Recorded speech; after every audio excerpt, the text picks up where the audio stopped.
आप लोग की टीम ने जाली मोहरें भी पकड़ी थी पंजाब फूड अथॉरिटी की। कोई ट्रेसबिलिटी है गोश्त को लेके कि किस तरह से उसको ट्रेस किया जाए? आप देख रहे हैं कि कैंसर के इश्यूज ज़्यादा से ज़्यादा बढ़ते जा रहे हैं। बिल्कुल। ठीक है, तो उसमें इस तरह के फूड्स की एक रूटीन में उसको कंज्यूम करना भी शामिल है। आप एक दूध में मिलावट करने वाले शख्स को जिसने केमिकल से दूध बनाया हुआ है, अगर आप उसको 2 साल के लिए सजा देते हैं, अगला पूरा 2 साल कोई बंदा जुर्रत नहीं करेगा कि वो केमिकल्स वाला दूध टाइप को चीज़ जो है वो देने की। सर, स्लॉटर हाउसेज में जो जानवर ज़िबा हो रहा है उसकी तस्दीक कौन करेगा कि ये जानवर मुर्दा है या ये जानवर बीमार है या इसको कोई मसला है जो कि खाने के काबिल नहीं? इशू क्या होता है कि बाज़ लोग अपने घर में ही किसी हवेली के अंदर जो है छुप के जानवर को ज़िबा कर लेते हैं। अक्सर औक़ात ये नहीं पता होता कि ये जानवर जो था ये करीबुल मर्ग था, ये बिल्कुल सेहतमंद था। सर, ऐसे माफियाज के खिलाफ कौन से सख्त इकदाम किए जाते हैं? देखिए, पंजाब फूड अथॉरिटी के बस में तो ये है कि हम एक्शन लेके एफआईआर करते हैं। उसके बाद जो इशू है उसकी इन्वेस्टिगेशन होती है, उसके बाद उसने कोर्ट में जाना होता है, ट्रायल होता है उस सारे मैटर का।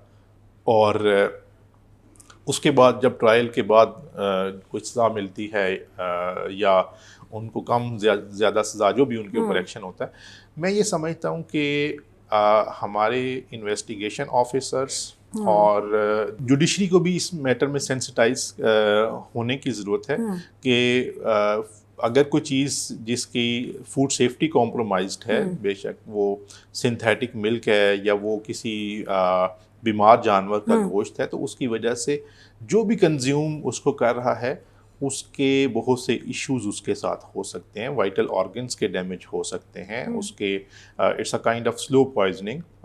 उससे जो आप देख रहे हैं कि कैंसर के इश्यूज ज़्यादा से ज़्यादा बढ़ते जा रहे हैं।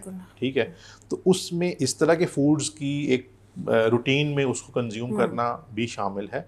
तो इस वजह से मैं कहता हूँ कि कोर्ट्स को भी सेंसिटाइज होना चाहिए, ऐसे लोगों को बेल नहीं देनी चाहिए, बल्कि उनके ऊपर सख्त एक्शन हो। मैं कहता हूँ कि अगर आप एक दूध में मिलावट करने वाले शख्स को जिसने केमिकल से दूध बनाया हुआ है, अगर आप उसको 2 साल के लिए सजा देते हैं, अगला पूरा 2 साल कोई बंदा जुर्रत नहीं करेगा कि वो जो है लोगों को मतलब इस तरह का केमिकल्स वाला दूध टाइप को चीज़ जो है वो देने की।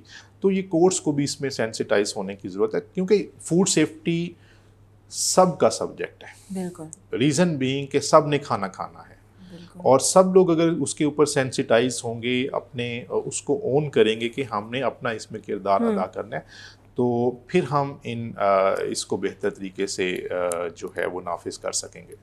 सर, स्लॉटर हाउसेज में जो जानवर ज़िबा हो रहा है उसकी तस्दीक कौन करेगा कि ये जानवर मुर्दा है या ये जानवर बीमार है या इसको कोई मसला है जो कि खाने के काबिल नहीं है? देखिए, गवर्नमेंट की जो स्लॉटर हाउसेज हैं जिनको कंसर्न म्यूनसिपल कमेटीज़ जो है वो चला रही होती हैं, उनमें वेटनरी डॉक्टर्स होते हैं लाइफ स्टॉक डिपार्टमेंट के, वो उसकी इंस्पेक्शन करते हैं। उसके बाद उसकी पोस्टमार्टम इंस्पेक्शन भी की जाती है, उनके ऊपर सील लगाई जाती है और उसके बाद फिर उसको मार्केट में दिया जाता है। इशू क्या होता है कि बाज़ लोग अपने घर में ही किसी हवेली के अंदर जो है छुप के जानवर को ज़िबा कर लेते हैं। अक्सर औक़ात ये नहीं पता होता कि ये जानवर जो था ये करीबुल मर्ग था, ये बिल्कुल सेहतमंद था। तो इस इशू को एड्रेस करने के लिए हम ये स्लॉटर हाउसेस का जो मॉडल है वो बना रहे हैं, जिसमें हर जानवर जिसने स्लॉटर होना है उससे पहले जो इंटरनेशनल बेस्ट प्रैक्टिसेस हैं उसके मुताबिक उस जानवर को तकरीबन 24 घंटे के लिए पहले रखा जाएगा। उसके बाद उसकी एंटीमॉर्टम किया जाएगा, उसके बाद उसको स्लॉटर किया जाएगा, उसके बाद स्लॉटर के बाद उसकी पोस्टमार्टम किया जाएगा, एंड देन उसके बाद जो हेल्दी जानवर होगा वही मार्केट में फ़रोख्त होने के लिए उसका गोश्त आएगा। तो ये सारी चीज़ें इंशाल्लाह उस रजीम में हम कवर करेंगे। सर, मीट, चिकन, बीफ, ये सब तो आप इन पे तो आप लोग का चेक एंड बैलेंस है ही। फ़िश मार्केट पे भी आप लोगों का चेक एंड बैलेंस होता है? मैडम, फ़िश का एक सीज़न आपको पता है नवंबर दिसंबर से लेकर ऑलमोस्ट फरवरी तक रहता है, और उसके बाद तकरीबन ड्राई सीज़न ही होता है।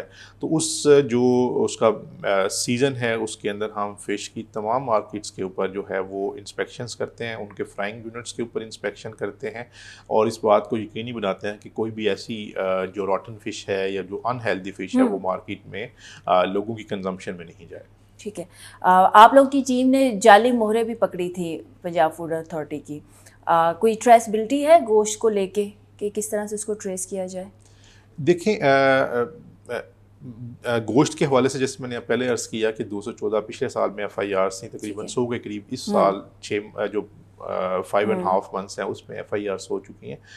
तो इश्यूज़ तो इसमें मौजूद हैं। हमारी एफ़र्ट्स के बावजूद जो माफिया है वो कुछ ना कुछ इस तरह की चीज़ें मार्केट में ले आता है, लेकिन जो हम स्लॉटर हाउसेस का रजीम शुरू करने वाले हैं उसका मकसद ही यही है कि गोश्त के एंड पे या स्लॉटरिंग के हवाले से जो भी जहाँ पे इश्यूज़ पाए जाते हैं उनको एड्रेस किया जाए और हेल्दी और होलसम मीट जो है वो प्रोवाइड किया जाए।